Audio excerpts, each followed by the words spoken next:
Que la grâce et la paix du Seigneur soient avec vous. Mes chers amis, nous remercions le Seigneur pour sa grâce, sa bonté, sa fidélité. Nous remercions le Seigneur pour cette journée qu'il nous a donné de passer sous sa protection, sous son égide. Même si on a été à la maison, même si on a été chez soi, en quelque lieu où est-ce que l'on a été, l'important c'est que l'on a été dans la présence de Dieu. Parce que il fait bon dans la présence de Dieu. Lorsque le Seigneur est là, il fait bon. Et c'est pour cela que nous devons toujours tenir à cœur de lui remercier, de le louer et d'adorer son Saint-Nom parce qu'il est merveilleux et d'éternité en éternité, notre Seigneur est Dieu. C'est pour cela que nous avons cette opportunité. C'est encore une raison pour laquelle que nous devons remercier le Seigneur pour cette grande opportunité.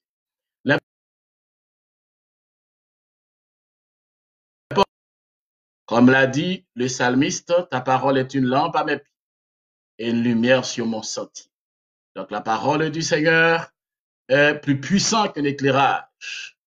Et c'est cette lumière dont nous avons besoin afin que nous puissions voir où mettre nos pieds au milieu de cette obscurité terrifiante, de cette obscurité épaisse qui bat son plein dans ce monde.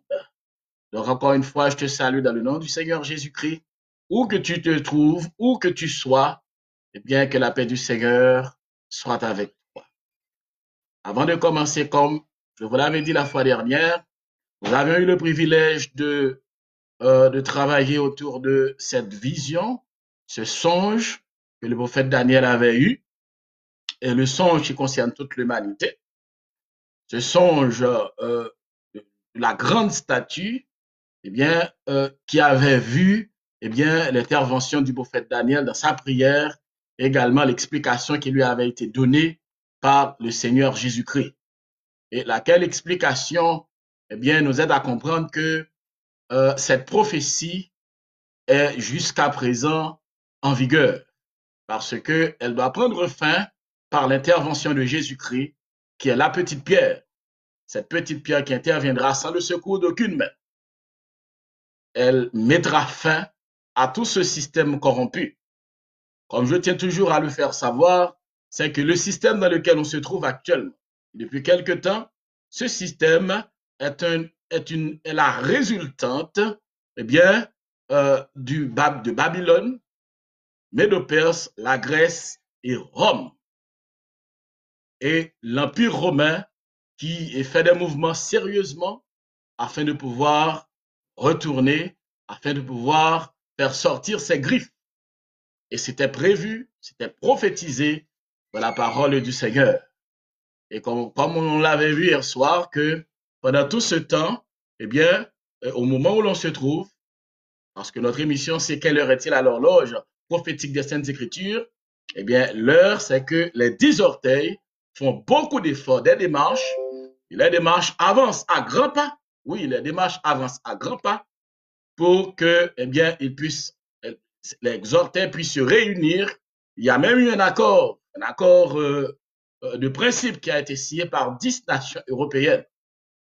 Et cet accord de principe signé par ces 10 nations européennes, eh bien, nous aide à comprendre que, eh bien, les structures, eh bien, sont mises en place. Eh bien, il y a une avancée sérieuse qui se fait, eh bien, pour l'établissement de ces 10 rois qui doivent gouverner avec l'Antichrist. Et ces informations nous aident à comprendre que l'enlèvement de l'Église n'est pas trop loin. Il faut dire aussi que l'Église de Jésus-Christ devra accompagner le Seigneur lors de son retour en gloire. Mais l'Église de Jésus-Christ n'attend pas le retour en gloire du Seigneur en tant que tel. L'Église de Jésus-Christ attend l'enlèvement de l'Église. C'est l'enlèvement que nous attendons, comme l'avait dit l'apôtre Paul, au son de la trompette de Dieu, les morts en Christ ressusciteront premièrement, et nous les vivants qui serons restés, nous serons changés en un clin d'œil. Donc c'est pour cela que nous travaillons, que nous luttons, que nous nous battons, que nous résistons, que nous menons le beau combat de la foi. C'est pour avoir droit eh bien, à pouvoir participer au grand événement que sera l'enlèvement de l'Église. Et c'est pour ça que nous tenons à remercier notre Seigneur pour ce grand privilège et pour cette grande prophétie. Donc l'émission nous dit, quelle heure est-il à l'horloge prophétique des Saintes Écritures? L'heure qu'il est, c'est que les 10 orteils, eh bien, multiplier les démarches afin qu'ils puissent se rencontrer et de cette façon, eh bien, préparer le chemin pour la venue de l'Antichrist. Donc, ce virus, sur lequel tu es en train d'assister actuellement dans ce monde, mais fait partie des préparatifs, eh bien, pour la venue de l'homme du péché, de l'impie et de celui qui doit venir usurper le trône de Christ. Et cela aura lieu après l'enlèvement de l'Église. Donc, aujourd'hui, nous allons entamer une nouvelle prophétie. Une nouvelle prophétie qui est la prophétie des 70 semaines du prophète Daniel. Prions le Seigneur. Dieu de merveille, Dieu de toute éternité. Nous t'adorons et te louons. Nous te donnons gloire, car toi seul mérites l'honneur, l'adoration. Merci Céleste Père pour ton amour, ta miséricorde, ta bonté, ta fidélité. Merci Souverain des cieux pour ta parole. Oui Seigneur, nous vivons un temps où la confusion est presque totale. Tout le monde est en train de se demander, mais qu'est-ce qui va arriver après? Et comment cela finira? Qu'est-ce qu'il faut faire? Est-ce qu'on n'est pas revenu à la fin du monde? Qu'est-ce qui va arriver après? Et l'homme est en train de rendre l'âme de terreur. Mais nous autres chrétiens, oh Dieu, nous avons la paix parce que tu nous as laissé ta parole afin de nous orienter, afin de nous aider à comprendre où est-ce qu'on se trouve dans la marche prophétique, afin que nous puissions, oh Dieu, mieux te servir, rester en paix jusqu'à ce que tu retournes nous chercher. Nous comprenons pourquoi notre Seigneur Jésus-Christ avait déclaré, je vous donne ma paix, je ne vous la donne pas comme le monde donne. Oui, Seigneur, nous te remercions infiniment parce que nous ne méritons pas toutes ces grâces. Oh Dieu, là encore, c'est l'une des raisons pour laquelle notre Seigneur Jésus-Christ avait accepté de monter à la croix. Seigneur, comme tu as été avec nous dans les autres enseignements, nous te supplions d'être avec nous ce soir, car sans toi, nous ne pouvons rien faire, souverain des cieux. C'est pour cela que nous te supplions d'intervenir dans le cœur de chacun des participants, oh Dieu. Puisses-tu intervenir chez chacun, dans la maison de chacun d'eux, Seigneur. Tu connais les problèmes auxquels chacun est confronté. Car il n'y a personne dans ce monde qui puisse vivre sans être confronté, ne serait-ce qu'à un souci de la vie, ne serait-ce qu'à un questionnement, ne serait-ce qu'à une petite interrogation, parce que l'ennemi fait tout pour jeter le trouble. C'est pour cela que nous te supplions, oh Dieu, d'intervenir, car tu es omniprésent, avec ta paix, oh Dieu, pas seulement un baume de paix, mais la source de la paix, oh Dieu. Puisses-tu, oh Dieu, étendre cette paix, afin que chacun de nous puisse rester, demeurer dans la foi, jusqu'à ce que tu puisses revenir nous chercher. Pardonne-nous nos péchés, oh Dieu, nos erreurs, nos errements, tout ce que nous avions fait qui était contraire à ta sainte volonté. Donne à chacun de nous, oh Dieu, de ne pas avoir, oh Dieu, une intelligence bien pleine, mais, oh Dieu, d'avoir assez de connaissance de ta parole du Seigneur, afin que nous puissions mener vraiment le bon combat de la foi. Comme c'est dit dans ta parole, mon peuple meurt faute de connaissance. Donne à chacun de nous la grâce, oh Dieu, de ne pas nous laisser diriger par la lettre seulement, mais surtout par l'esprit. Car la lettre tue, sans être influencée par la puissance du Saint-Esprit. Donne-nous la grâce de jouir de ta présence ce soir, oh Dieu. Oui, donne-nous la grâce de jouir de ton amour, de ta miséricorde, de ton omniscience, oh Dieu. De faire au-delà de nos pensées. Au nom de Jésus-Christ, ton Fils, nous te prions. Celui auquel soit la louange et la gloire au siècle des siècles. Amen.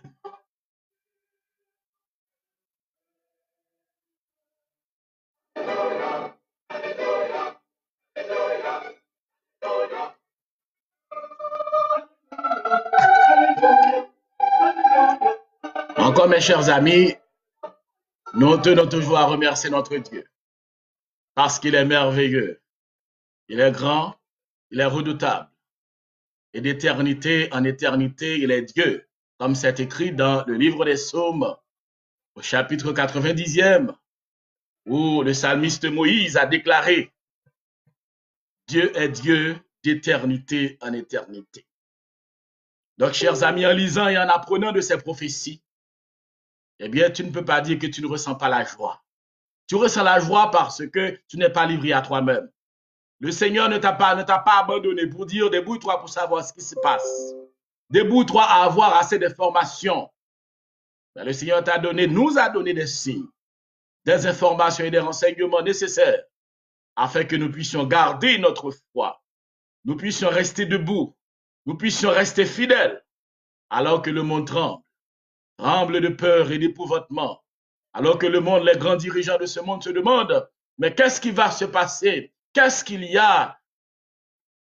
Mais nous autres chrétiens, nous savons ce qui se passe. Nous sommes à la veille de notre départ. Et sous peu, le Seigneur interviendra pour prendre son époux. Et ce sera l'enlèvement de l'Église. Donc, comme c'était dit ce soir, nous allons entamer l'étude sur les 70 semaines du prophète Daniel. Les 70 semaines du prophète Daniel. Les desseins de Dieu, mes chers amis, les desseins de Dieu, l'objectif de Dieu concerne trois groupes distincts.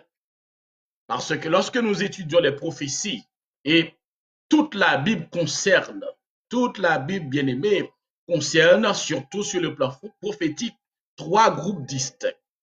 C'est Israël, l'Église et les nations. Israël, l'Église et les nations.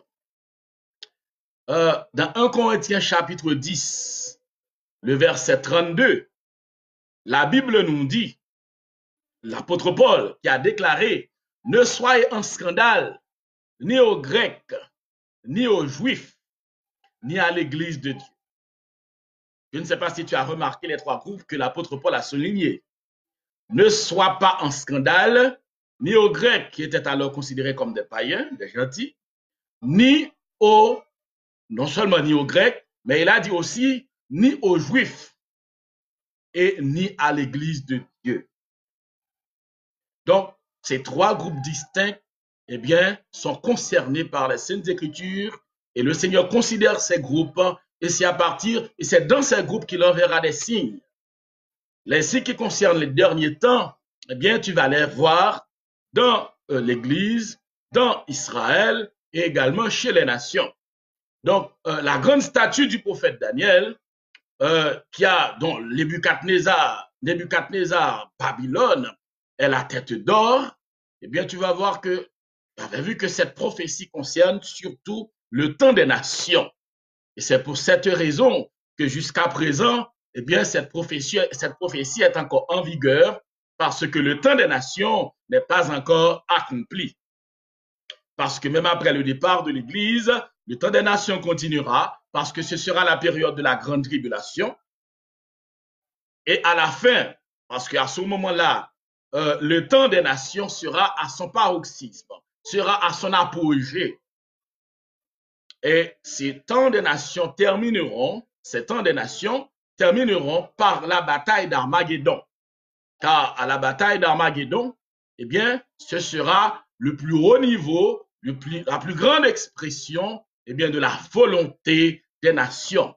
Oui, de la volonté corrompue des nations. Et c'est pour cette raison que c'est la petite pierre qui symbolise le retour en gloire de Jésus-Christ qui interviendra puissamment. Il est question de ce retour dans le livre de l'Apocalypse, chapitre 19, où le Seigneur reviendra avec toute son armée pour prendre possession, eh bien, de son règne et également de ce monde.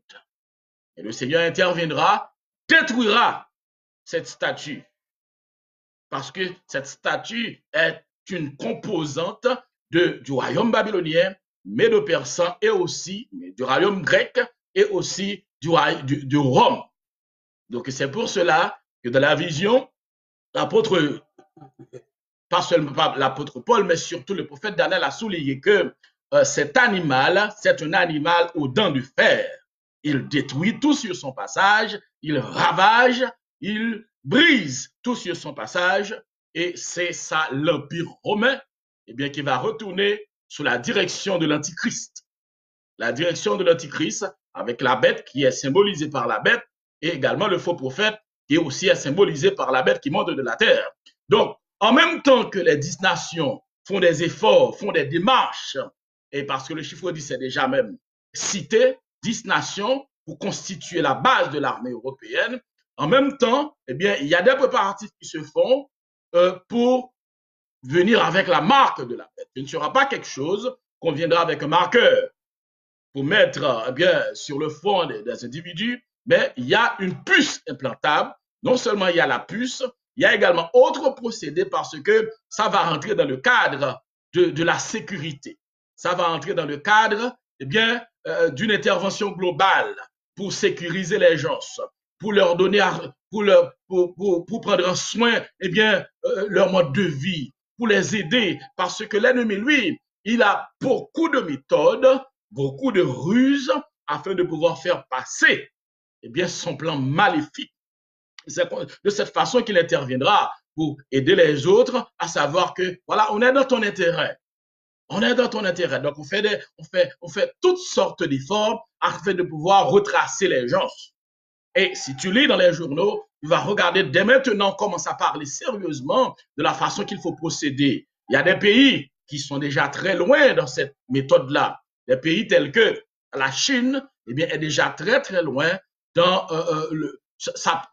dans sa méthode de contrôle total de l'individu. Tout cela dans une... ils ont comme une sorte de poussée vers une sorte de sécurité. Mais en réalité, c'est faux. C'est parce ce sont des gens qui ont conclu des alliances avec le monde des ténèbres. Ils ne réalisent pas qu'ils agissent sous la coupe du monde des ténèbres, sous la coupe de Satan. Donc, mes chers amis, les temps sont difficiles, les temps sont durs, et ça avance à grand pas, et on a déjà utilisé les téléphones portables afin de pouvoir retracer des individus. Il y a énormément de méthodes, mais toutes ces méthodes se concluront par le 666 qui est déjà à l'œuvre dans certains pays. Mais à cause que l'Antichrist n'est pas encore là, la bête n'est pas encore apparue, eh bien, on ne peut pas parler de marque de la bête pour le moment, mais les structures, les mises en place avancent à grands pas. Comme je vous ai dit qu'il y a 3 groupes distincts, Israël, l'Église et les nations. Et lorsque le Seigneur donne des prophéties, eh bien, le Seigneur tient compte de ces 3 groupes distincts. Israël, l'Église et les nations. Et en même temps, il y a près de 3 jusqu'à ce que très significatives dans la parole de Dieu. Et ces 3 jusqu'à ce que la parole de Dieu a souligné nous aide à comprendre que le Seigneur tient compte de ces 3 groupes distincts. Premièrement, il y a jusqu'à ce que vous disiez béni soit celui qui vient au nom du Seigneur. Matthieu 23, le verset 39. Jusqu'à ce que vous disiez béni soit celui qui vient au nom du Seigneur. À ce moment-là, le Seigneur était en train de parler au peuple juif. Parce que le Seigneur contemplait les murailles de Jérusalem pour dire qu'il ne restera pas pierre sur pierre, il ne restera pas pierre sur pierre qui ne soit renversée. Et le Seigneur parlait de la venue du général Titus, un général romain, qui allait venir détruire ce temple en l'an 70 après Jésus-Christ. Non seulement il est question de jusqu'à ce que ça concerne les Juifs, il y a aussi jusqu'à ce que les temps des nations soient accomplis. Et lorsque la parole de Dieu nous dit que jusqu'à ce que les temps des nations soient accomplis, à ce moment-là, le Seigneur parle aux nations en général, à l'exception de son Église et d'Israël. Les nations, le temps des nations soit accompli. Et bien là, tu vois l'intervention de la grande statue qui parle de la fin de du temps des nations, qui arrivera lorsque la petite pierre se détachera sans le secours d'aucune main et frappera cette statue et la mettra en pièces. Et mettra en pièces le système corrompu, pourri de ce monde. Et le troisième, jusqu'à ce que ça se trouve, jusqu'à ce que les nations soient accomplies, Luc 21, le verset 24. Et le troisième, jusqu'à ce que, c'est l'apôtre Paul qui l'a dit dans son épître aux Romains, chapitre 11, le verset 25, jusqu'à ce que la totalité des païens soit entrée. Or, lorsque la parole de Dieu nous dit que jusqu'à ce que la totalité des païens soit entrée, ça concerne l'Église. L'Église est composée de juifs et de païens. L'Église est composée de juifs et de païens. Donc, Paul souligne jusqu'à ce que la totalité des païens soit entrée, et c'est à ce moment-là que la porte de la grâce et surtout la porte de l'Église de Jésus-Christ sera fermée et l'enlèvement se produira ipso facto.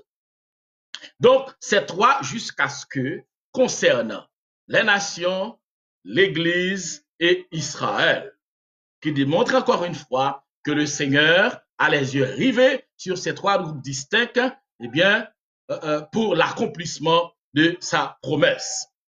Et il faut dire gloire à notre Dieu, qui n'est jamais en retard. Gloire à notre Dieu, qui est un Dieu prévoyant, un Dieu tout-puissant et un Dieu qui n'est jamais surpris par quoi que ce soit. C'est un Dieu qui s'est planifié. Que son nom en soit loué.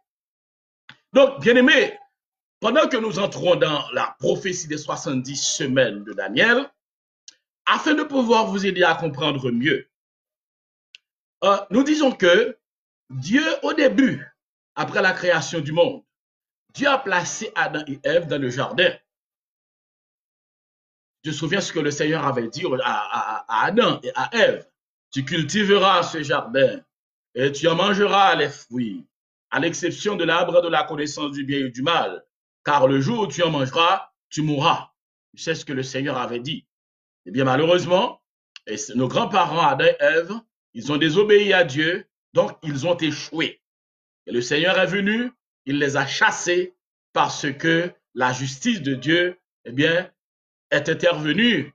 Dieu devait sévir contre ceux-là qui ont enfreint la loi. Dieu va susciter la lignée de Seth, mais cette lignée va se corrompre aussi. Cette lignée va se corrompre au point que le Seigneur n'avait pas le choix que d'envoyer le déluge. Et dans ce déluge, la famille de Noé avait trouvé grâce aux yeux de Dieu et le Seigneur était intervenu pour les sauver en demandant à Noé de construire une arche. Noé a construit cette arche, lui, sa famille et la famille de ses enfants sont entrés dans l'arche et ils ont été sauvés de ce jugement terrible qui était le déluge. Mais après ces choses-là, le Seigneur avait choisi Adam. Et après, le Seigneur a choisi la famille de Seth. Seth s'est corrompu, mais le Seigneur, eh bien, a choisi Noé. Noé et sa famille. Eh bien, les descendants de Noé vont se corrompre aussi. Eh bien, les descendants de Noé, sauvés par Dieu, eh bien, Noé était sauvé par Dieu, mais les descendants de Noé ne vont pas suivre la trace de leur père.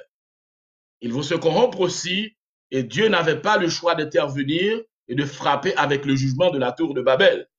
La confusion. Donc, après cette tentative bien-aimée, le Seigneur a suscité un peuple. Le Seigneur a choisi Abraham, eh bien, dont il a suscité un peuple qui va venir le servir. Et c'est ainsi que le Seigneur avait appelé Abraham, et dans son décret souverain, et il l'a choisi. Il a choisi Abraham, eh bien, pour faire de lui une grande nation. Et la Bible nous le dit dans Genèse chapitre 12, les versets 1er au verset 3e. Le Seigneur a dit à Abraham, va-t'en de ton pays, de ta patrie et de la maison de ton père dans le pays que je te montrerai. Je ferai de toi une grande nation et je te bénirai. Je rendrai ton nom grand et tu seras une source de bénédiction et toutes les nations seront bénies en toi. Donc, le Seigneur a fait cet appel à Abraham et cet appel avait été conclu par une alliance. À l'issue de cette déclaration, eh bien, il faut voir trois promesses essentielles que le Seigneur avait faites à Abraham. Premièrement, il lui avait promis de lui donner un pays, la Palestine. Il lui a dit aussi qu'il lui a donné l'assurance que Abraham et ses descendants deviendront une grande nation. Non seulement Abraham aura un pays, ses descendants eh bien, deviendront aussi une grande nation. Et la troisième promesse, c'est la bénédiction dont le peuple élu sera le canal. Ça veut dire les descendants, il y aura un peuple qui fera partie des descendants d'Abraham et ce peuple sera le canal des bénédictions du Seigneur et ce peuple, son influence s'étendra à toute la terre. Et Dieu a confirmé ses promesses, bien-aimés, par une alliance. D'après Genèse 15, le verset 18. En ce jour-là, l'Éternel fit alliance à Abraham et dit, je donne ce pays à ta postérité, depuis le fleuve d'Égypte jusqu'au grand fleuve, au fleuve d'Euphrate. À rappeler que l'Euphrate est encore là, comme fleuve.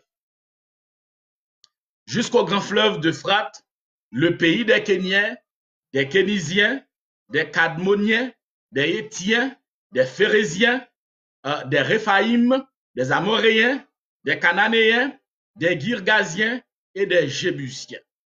Genèse chapitre 17, du verset 3 au verset 8e, et Genèse chapitre 22, du verset 16 au verset 18e.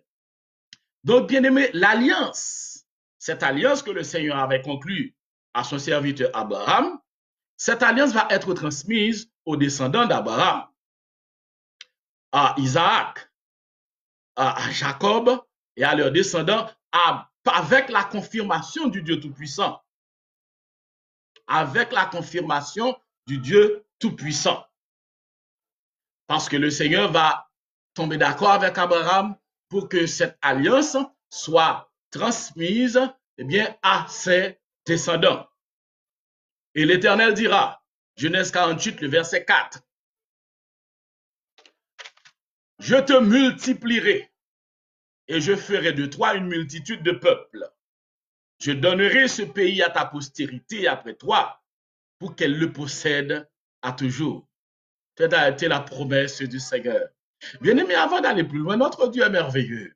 Il fait toujours de belles promesses et il tient ses promesses. C'est ce qui est important. Il fait de belles promesses, des promesses solides, intéressantes, mais l'important, c'est qu'il tient ses promesses. C'est pour cela que nous autres serviteurs de Dieu, nous devons toujours tenir à cœur et tenir à honneur de croire en Dieu, de mettre notre confiance en sa parole, parce que sa parole est la vérité. Il est l'alpha et l'oméga, le commencement et la fin, le premier et dernier. Donc, bien-aimés, nous devons toujours tenir à cœur de faire confiance à notre Dieu. Au mont Sinaï, l'Éternel dira, Exode chapitre 19, les versets 5 et 6, si vous gardez mon alliance, vous m'appartiendrez entre tous les peuples, vous serez pour moi un royaume de sacrificateurs et une nation sainte. Exode chapitre 19, du verset 5 au verset 6. Tel a été le terme de l'alliance que le Seigneur avait conclu avec Israël au mont Sinaï. Eh bien, à ce moment-là, Israël était sous la conduite de Moïse. Et à David, le Seigneur a dit, David qui était le roi selon le cœur de Dieu, le Seigneur a dit, l'ancêtre du Messie aussi, le roi David, le Seigneur a déclaré, ta maison et ton règne seront pour toujours assurés. Ton trône sera pour toujours affermi. De Samuel chapitre 7, le verset 16. L'ange Gabriel, lorsqu'il était intervenu auprès de Marie pour lui annoncer la naissance de Jésus-Christ, l'ange Gabriel avait dit à Marie, Jésus-Christ s'assiera sur le trône de David, son père. Luc chapitre 1er, du verset 32e au verset 33e. Et Jésus-Christ lui-même, il va dire durant son ministère, dans Jean chapitre 4, le verset 22, le salut vient des Juifs.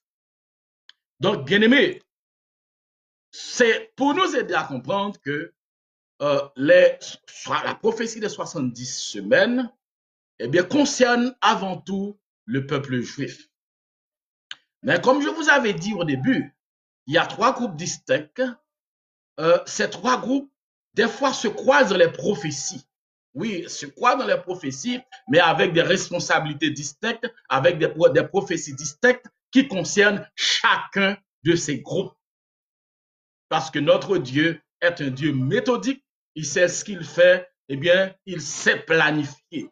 N'est-ce pas le Seigneur qui avait dit par le truchement du prophète Jérémie, je connais les projets que j'ai formés sur vous, projets de paix et non de malheur, afin de vous donner un avenir et de l'espérance. Le Seigneur ne saurait commettre d'erreur. Si en ce moment tu vois qu'il y a des promesses qu'il t'avait faites et que ces promesses ne sont pas encore accomplies, eh bien, tu n'as rien à faire que de rester en prière, de jeûner parce que le Seigneur n'oublie jamais. Il est le Dieu Tout-Puissant et lorsqu'il fait une promesse, il la respecte parce qu'il est le Dieu merveilleux. Il n'y a aucune promesse que le Seigneur ne respecte pas. Pourquoi? C'est parce qu'il est omniscient, omniprésent, omnipotent et omnitemporel. Béni soit son nom.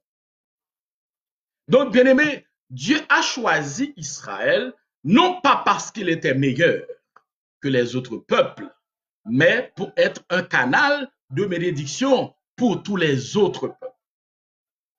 Le Seigneur n'a pas choisi Israël de telle sorte qu'il puisse rejeter les autres nations. Et il choisit Israël, bon, c'est son peuple élu, donc il n'a que faire des autres peuples. Eh bien, il s'en fout des autres peuples, il s'en fout de leur destinée, donc il choisit un peuple à part Israël. Aussitôt que l'Israël passe son temps à lui servir, donc il n'a que faire, il ne s'occupe pas des autres peuples, qu'il a en enfer, ça c'est leur affaire. Eh bien, Israël sera toujours là pour l'adorer, pour le louer. Non, le Seigneur avait jeté son dévolu sur le peuple d'Israël pour une mission bien déterminée, qui sera sorti de très grande bénédiction, bien entendu. Mais une mission bien déterminée parce que le Seigneur avait dit à son ancêtre Abraham que toutes les nations de la terre seront bénies en toi. Donc, toutes les nations de la terre, eh bien, devront trouver bénédiction, eh bien, au travers Israël. Donc c'est pour cela que l'histoire que Israël avait été choisi pour être un vecteur des bénédictions du Seigneur, pour être comme un canal de la parole de Dieu. D'ailleurs, c'est Israël qui a donné la Bible, la Torah. C'est Israël qui nous a donné le Messie, le Seigneur Jésus-Christ. C'est l'Israël qui nous a donné, eh bien, la parole de Dieu. C'est vrai, Israël a échoué, mais c'est d'Israël que sont venues toutes ces bénédictions. Et c'est pour cela que le Seigneur va réagir à cause de ces infidélités, à cause de ces mauvaises actions. La justice de Dieu ne laissera rien passer parce que la justice de Dieu marche aussi avec son amour. Et trop souvent, nous pensons à l'amour de Dieu et nous faisons peu de cas de sa justice. N'oublie pas que l'amour marche toujours avec la justice de Dieu. L'amour de Dieu marche toujours de pair avec sa justice. Donc, bien aimé, l'histoire du peuple élu est une histoire d'infidélité et de désobéissance.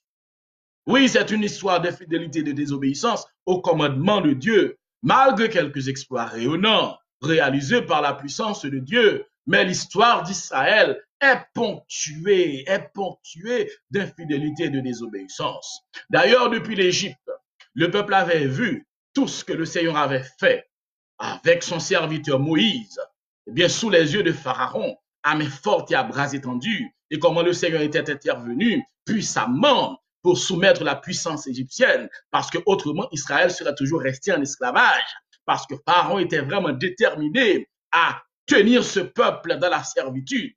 Et en dernier lieu, Pharaon a fini par menacer Moïse pour dire à Moïse, le jour où tu te présenteras devant moi, tu mourras.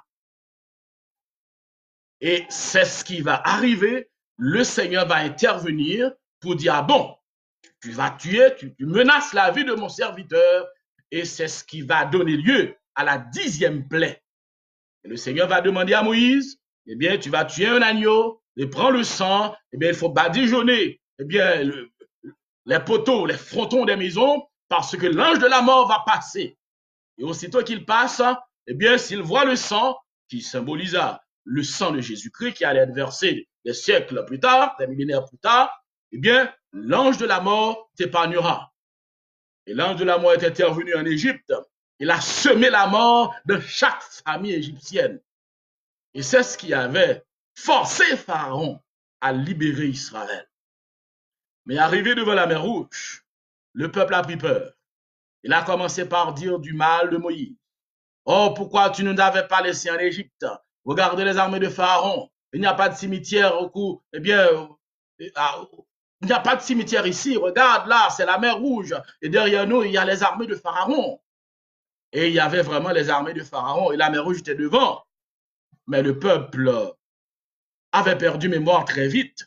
Parce que le peuple devait se rappeler. Si le Seigneur a pu nous délivrer de la main de Pharaon, s'il a pu frapper l'Égypte avec toutes ses plaies, eh bien, le Seigneur fera une intervention pour nous délivrer ici devant la mer Rouge. Et c'est cette foi que Moïse avait, qui explique que Moïse avait dit au peuple dans Exode chapitre 14, il a dit au peuple, reste en silence et tu vas voir les miracles que le Seigneur va faire en ta faveur, que les prodiges que le Seigneur va opérer en ta faveur. Mais Moïse ne savait pas que le Seigneur allait intervenir pour diviser la mer Rouge, pour faire un passage dans la mer Rouge, parce qu'il n'y avait pas de bateau, il n'y avait rien pour nager. Et Moïse n'avait pas prévu ça. Ça fait partie du plan de Dieu. Mais la foi avait aidé Moïse à comprendre que si le Seigneur a pu m'envoyer ici, si le Seigneur a pu intervenir pour forcer la main de Pharaon de libérer le peuple, le Seigneur a une intervention à faire pour, eh bien, libérer le peuple d'Israël, pour faire un passage, eh bien, pour le peuple d'Israël. C'est ce que le Seigneur avait fait. Après le passage de la mer Rouge, le peuple est arrivé dans le désert. Le peuple a commencé par se plaindre. Ah, il a dit des choses. Nous avons faim. Le Seigneur a envoyé la manne. Ah, quelques mois plus tard, le peuple a commencé par se plaindre. Oh, nous sommes fatigués de cette nourriture. Oh, nous sommes fatigués. En Égypte, il y avait assez de viande. Oh, nous sommes fatigués avec les cailles. Le Seigneur a appelé Moïse sur le mont Sinaï. Et le Seigneur est allé recevoir les tables de l'alliance, les tables de la loi. Eh bien, à l'absence de Moïse, le peuple a dit, assurément Moïse est mort dans le désert. Eh bien, voici ce que nous allons faire. Nous allons demander à Aaron, eh bien, pour qu'il nous construise un veau d'or. Et sous la pression du peuple, Aaron a accepté de construire ce veau d'or. Et au haut de la montagne, le Seigneur a eu le temps de dire à Moïse, ton peuple s'est corrompu. Ton peuple est un peuple corrompu. Le peuple a continué à désobéir à Dieu, bien-aimé. En dépit des merveilles de Dieu, en dépit des largesses de Dieu, en dépit des interventions puissantes du Seigneur pour lui délivrer de ses ennemis, le peuple a causé énormément de problèmes au point que le Seigneur a pu dire, eh bien, c'est un peuple corrompu. Eh bien, le peuple a continué à exister, à vivre de la conduite de Moïse. Ça va passer, eh bien, à Josué, qui aura la direction, le gouvernement de ce peuple. Eh bien, pour conquérir Canaan, eh bien, le Seigneur est intervenu à main forte et à bras entendus. Il a aidé le peuple pour conquérir la ville de Jéricho puissamment et pour conquérir Haï, malgré une défaite précédente. Eh bien, le peuple a loué le Seigneur. Oh, c'est beau de louer le Seigneur. Lorsqu'il y a une défaite, le peuple oublie le Seigneur. Lorsque, eh bien, le peuple se sent à l'aise, en train de louer, il y a l'abondance, le peuple oublie le Seigneur. Jusqu'à ce que finalement, lorsque le peuple a passé par l'époque des juges, arrivé, eh bien, à l'époque de roi, le peuple va dire au juge Samuel, eh bien, nous sommes un peuple à part entière, nous devons avoir notre roi. Le Seigneur avait prévu de donner à ce peuple roi, mais le temps n'était pas encore arrivé. Et finalement, le Seigneur, dans sa colère, il a su donner un roi à Israël. Et après le roi Saül, qui a désobéi et qui a été rejeté par le Seigneur, va venir le roi, qui sera, selon le cœur de Dieu, le roi David. Avec le roi David, qui va se soumettre à la volonté du Seigneur, qui va suivre le Seigneur dans toutes ses voies. Oui, David a désobéi, il a fait des choses, et il a subi la justice de Dieu. Mais lorsque David a péché, et que le prophète de l'Éternel est venu auprès de David pour lui dire, voici ce que tu as fait, et que le Seigneur n'est pas content avec toi, le Seigneur est fâché parce que tu as désobéi à sa parole, eh bien, David n'a pas dit, j'ai péché, honore-moi. Au contraire, David s'est soumis à la parole du prophète pour aller auprès de Dieu, pour dire au Seigneur, Seigneur, j'ai péché contre toi seul, et j'ai fait ce qui est mal à tes yeux. Après le roi David, il va avoir le roi Salomon. Mais Salomon, au fait de sa puissance, au fait de sa gloire, qu'est-ce qu'il va faire? Il va se prosterner devant des femmes étrangères. Quelqu'un qui, au début de son travail, de sa royauté, avait fait une demande qui plut à l'Éternel, selon ce que nous disent les Saintes Écritures, parce qu'il avait demandé la sagesse et l'intelligence afin de bien diriger le peuple de Dieu. La Bible nous dit que cette demande, eh bien, a éveillé le cœur de Dieu. Et le Seigneur lui a répondu, en dépit de cette sagesse inégalée, en dépit de cette science, en dépit de toutes ces capacités que le Seigneur avait données à Salomon, Salomon s'est laissé gagner par des femmes étrangères, au point qu'il était allé se prosterner devant des divinités étrangères, des faux dieux, ce qui a fortement déplu à l'Éternel, et le Seigneur avait juré de laisser diviser le royaume. Le royaume va être divisé, le royaume du nord avec 10 tribus, le royaume du sud avec 2 tribus. Le royaume du nord ne connaîtra jamais un roi qui fait la volonté du Seigneur jusqu'à sa destruction.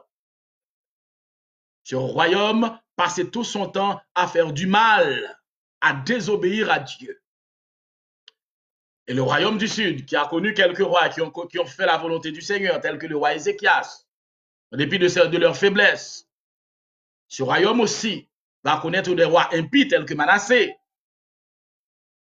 Eh bien, arrivé à la fin, eh bien, ce royaume va être anéanti aussi. Pourquoi?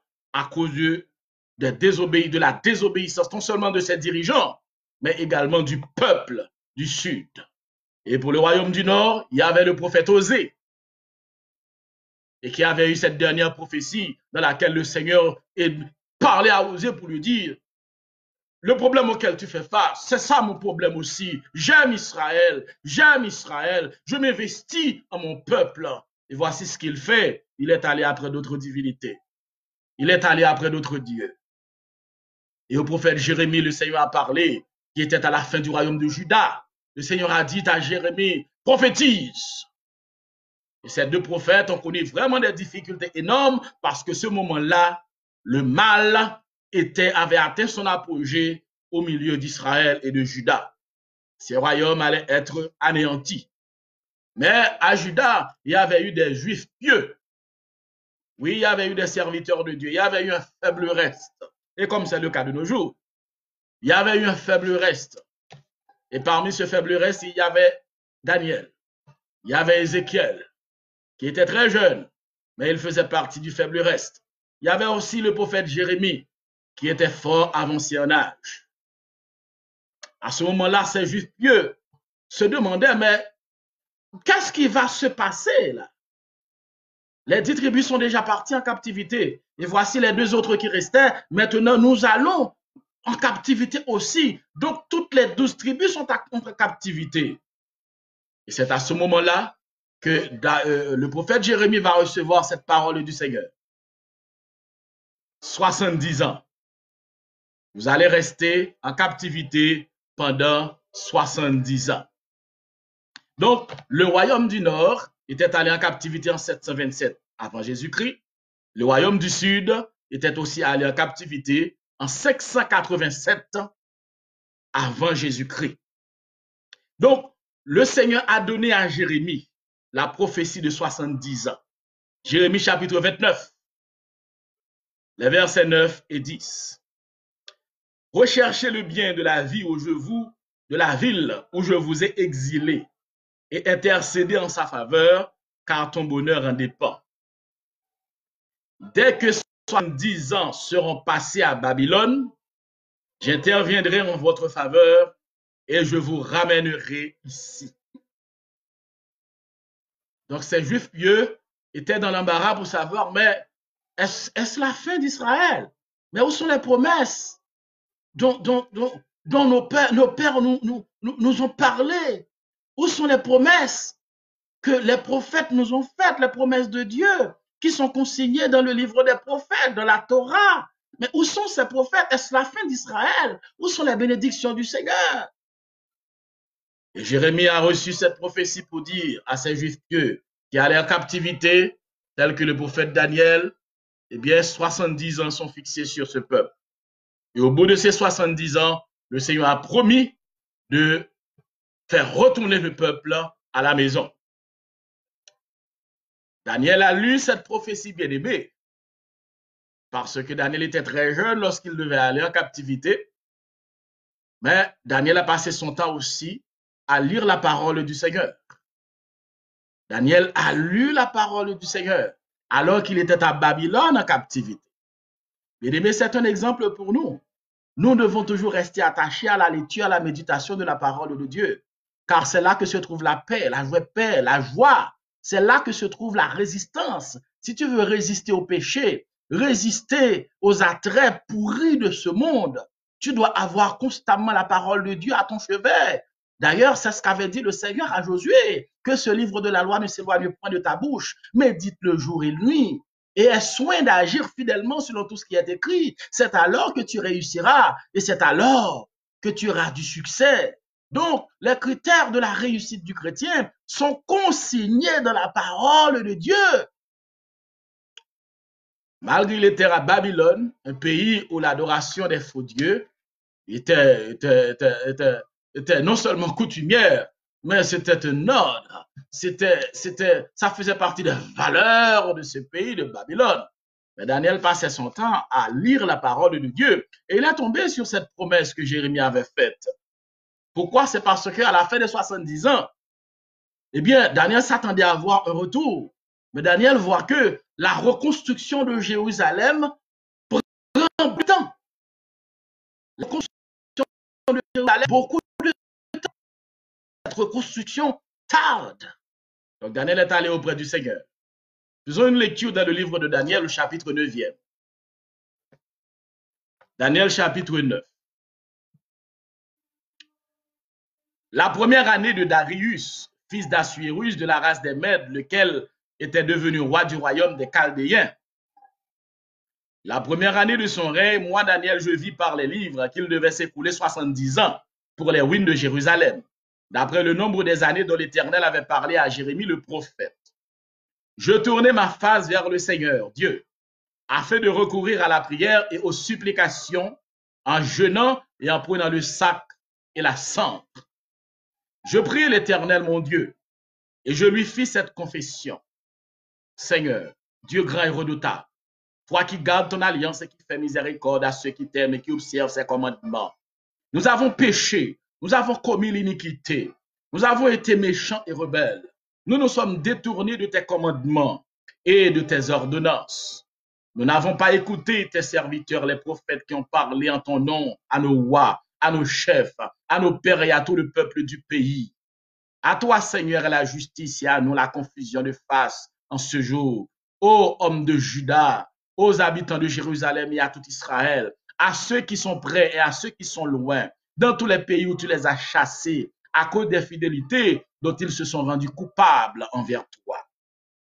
Seigneur, à nous la confusion de face, à nos rois, à nos chefs, à nos pères, parce que nous avons péché contre toi. Auprès du Seigneur notre Dieu, la miséricorde et le pardon, car nous avons été rebelles envers lui. Nous n'avons pas écouté la voix de l'Éternel, notre Dieu, pour suivre ses lois qu'il avait mises devant nous par ses serviteurs les prophètes. Tout Israël a transgressé ta loi et s'est détourné pour ne pas écouter ta voix. Alors se sont répandues sur nous les malédictions et les imprécations qui sont écrites dans la loi de Moïse, serviteur de Dieu, parce que nous avons péché contre Dieu. Donc, c'est une prière que le prophète Daniel a adressée à Dieu. Et c'est ce que nous devons faire en tant que serviteurs du Seigneur. Lorsque nous voyons que les promesses du Seigneur tardent, lorsque nous voyons que nous ne comprenons pas les choses, nous ne comprenons pas les problèmes auxquels on est confronté, on prie et c'est comme si Dieu n'avait pas répondu. Nous prions, nous évoquons le nom du Seigneur et nous n'avons pas encore reçu de réponse. Qu'est-ce que nous devons faire? Au lieu de nous plaindre, eh bien, nous devons nous rendre auprès du Seigneur dans le jeûne et la prière, dans l'adoration et la louange, afin de confesser nos péchés, de rechercher son pardon. Et le Seigneur saura quoi faire pour nous aider à comprendre la situation, ou bien pour nous délivrer, parce que notre Dieu est un Dieu bienveillant, lent à la colère, mais riche en bonté. Eh bien, aussitôt que Daniel a commencé à invoquer le Seigneur, eh bien, la réponse était déjà sortie. Et c'est ce qui arrive très souvent lorsque nous prions Dieu, nous évoquons notre Père Céleste, eh bien, il a commencé à nous répondre. Mais des fois, nous ne nous en rendons pas compte. Le Seigneur a commencé à nous répondre et c'est à ce moment-là que nous suspendons nos prières. Nous cessons nos prières. Nous commençons par nous plaindre. Nous commençons par murmurer. Il faut avoir de la persistance. Il faut avoir de la résistance. Et la parole de Dieu nous dit qu'il faut persévérer dans la prière. La parole est sortie pour informer le prophète Daniel. Et c'est l'ange Gabriel qui va venir auprès de Daniel pour lui dire ça. Daniel chapitre 9, le verset 21 au verset 27. Et c'est grâce à cette prière que le Seigneur va dire à Daniel, tu es un bien-aimé. Tu es un bien-aimé. Daniel chapitre 9, mes chers amis. Je parlais encore de ma prière quand l'homme Gabriel que j'avais vu précédemment dans une vision s'approcha de moi d'un vol rapide au moment de l'offrande du soir. Il m'instruisit et s'entretenait avec moi. Il me dit, Daniel, je suis venu maintenant pour ouvrir ton intelligence. Lorsque tu as commencé à prier, la parole est sortie et je viens pour te l'annoncer, car tu es un bien-aimé. Sois attentif à la parole et comprends la vision. 70 semaines ont été fixées sur ton peuple et sur ta ville sainte, pour faire cesser les transgressions et mettre fin au péché, pour expier l'iniquité et amener la justice éternelle, pour sceller la vision et le prophète et pour oindre le Saint des Saints. Sache-le donc et comprends, depuis le moment où la parole a annoncé que Jérusalem sera rebâtie jusqu'à loin au conducteur, il y a 7 semaines. Dans 62 semaines, les places et les fossés seront rétablis, mais en des temps fâcheux. Après les 62 semaines, un roi sera retranché et il n'aura pas de successeur. Le peuple d'un chef qui viendra détruira la ville et le sanctuaire, et sa fin arrivera comme par une inondation. Il est arrêté que les dévastations dureront jusqu'au terme de la guerre. Il fera une solide alliance. Notez ce mot. Il fera une solide alliance avec plusieurs pour une semaine. Et durant la moitié de la semaine, il fera cesser le sacrifice et l'offrande. Le dévastateur commettra les choses les plus abominables jusqu'à ce que la ruine et ce qui a été résolu fonde sur le dévastateur. Tel a été le résultat de la prière d'intercession du prophète Daniel, du serviteur de Dieu. C'est pour cela, mes chers amis, la parole de Dieu nous dit, nous connaissons en partie, nous prophétisons en partie. Le Seigneur a toujours une raison. Il faut toujours, se garder de se plaindre de Dieu. Il faut toujours se garder de se moquer de Dieu, de murmurer contre Dieu. D'ailleurs, c'est un péché le fait de murmurer contre Dieu. Parce que le Seigneur est un Dieu qui agit avec un plan, mais un plan merveilleux pour ses serviteurs. N'oublie pas ce que l'apôtre Paul a dit. Toute chose concourt au bien de ceux qui aiment Dieu.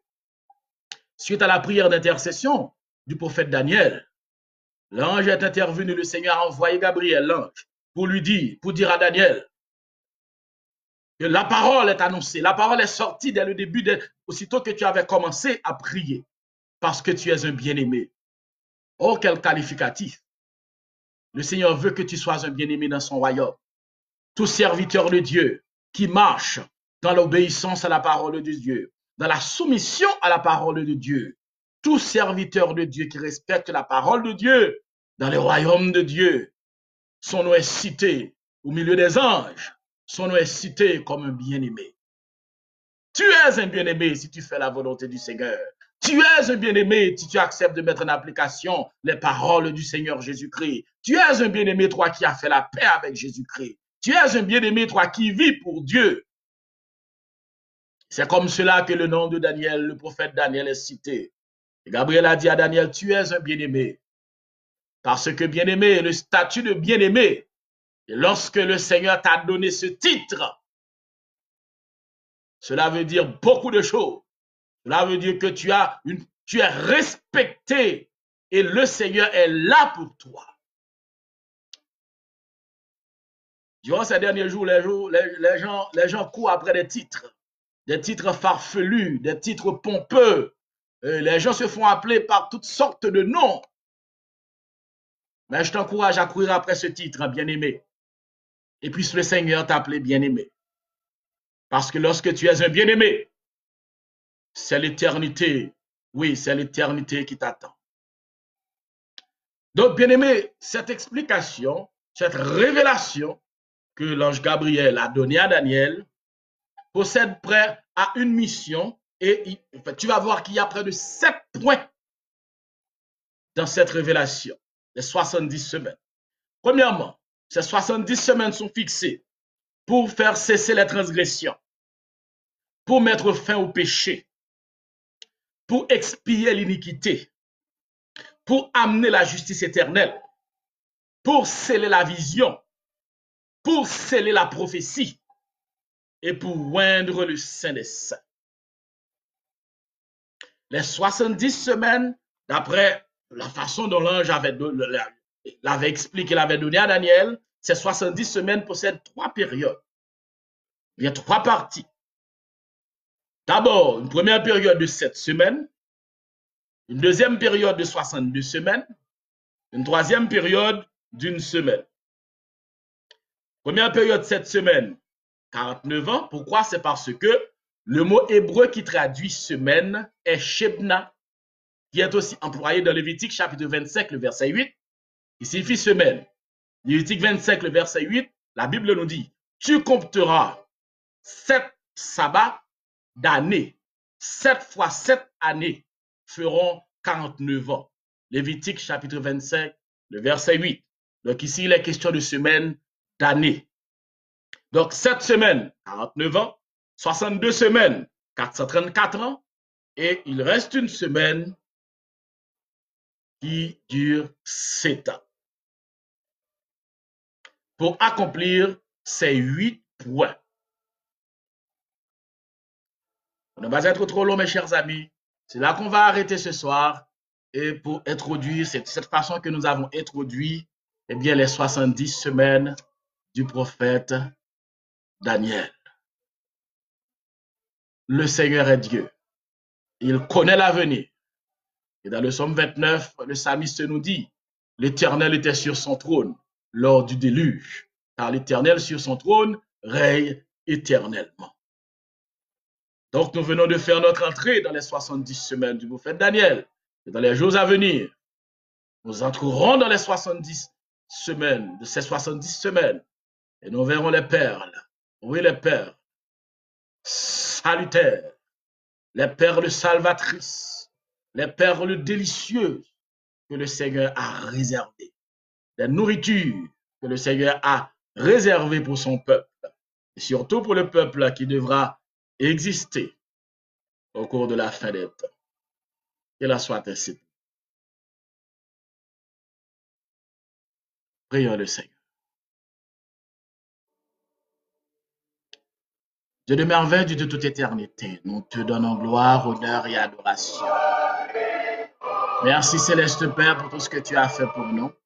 Et merci encore une fois de l'opportunité qui nous est offerte, oh Dieu, de nous réunir autour de ta parole, la Bible.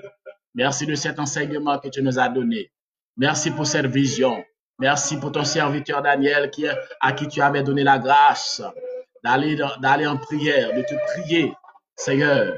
Et cette attitude nous est donnée en exemple que tout serviteur de Dieu, lorsqu'il fait face à des situations qu'il ne comprend pas, des situations différentes, étranges à sa façon de croire, lorsqu'il fait face à des situations qui risquent d'ébranler sa foi, eh bien ce serviteur doit avoir la sagesse d'aller se soumettre à toi, d'obéir à toi, d'aller te consulter, parce que c'est toi la réponse.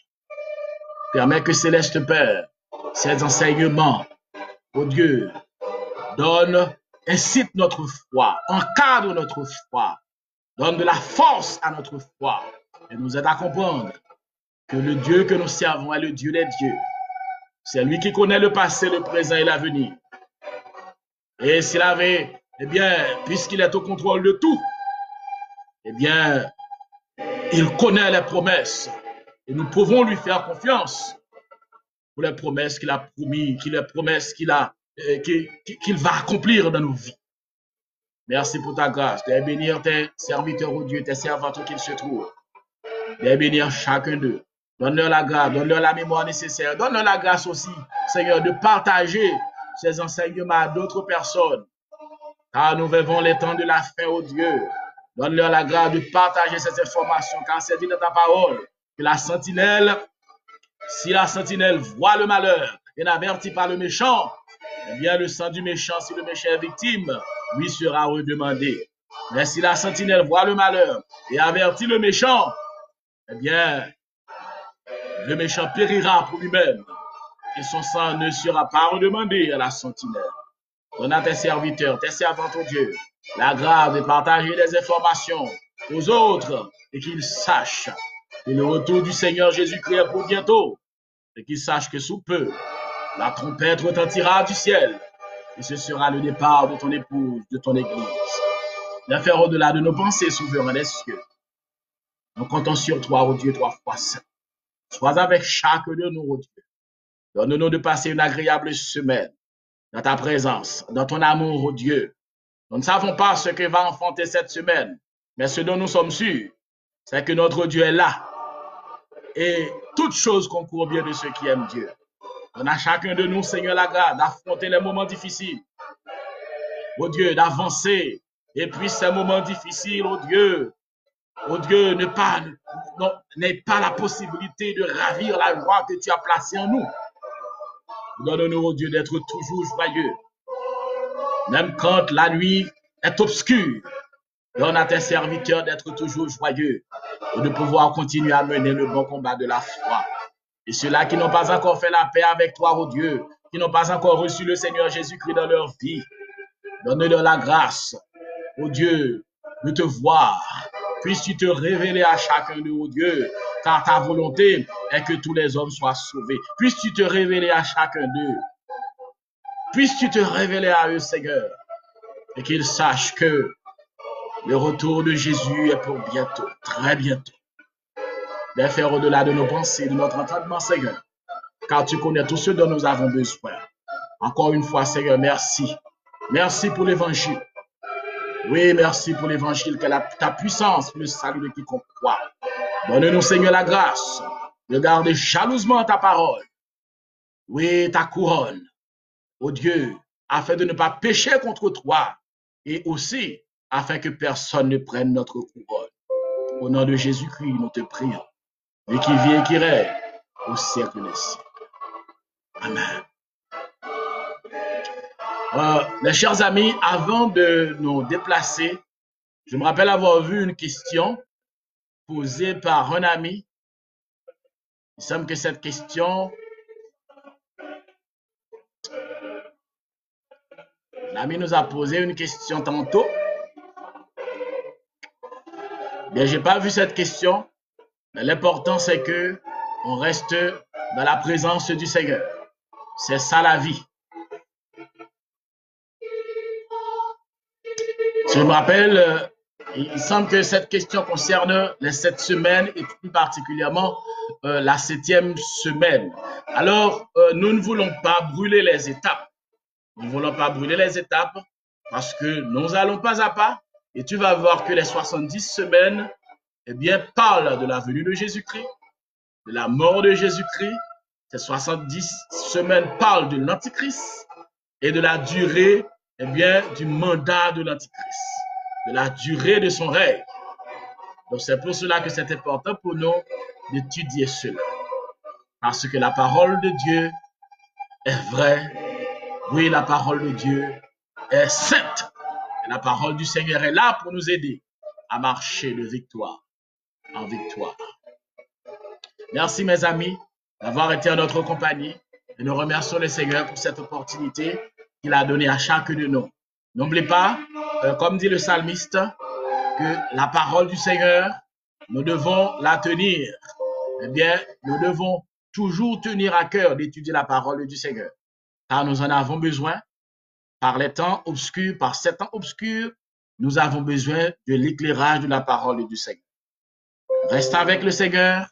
Continuez à méditer sa parole et passer du temps dans la prière afin que nous soyons prêts pour le retour de Jésus-Christ, mais surtout pour le départ de l'Église qui se fera très bientôt. Qu'il en soit ainsi pour vous. Amen.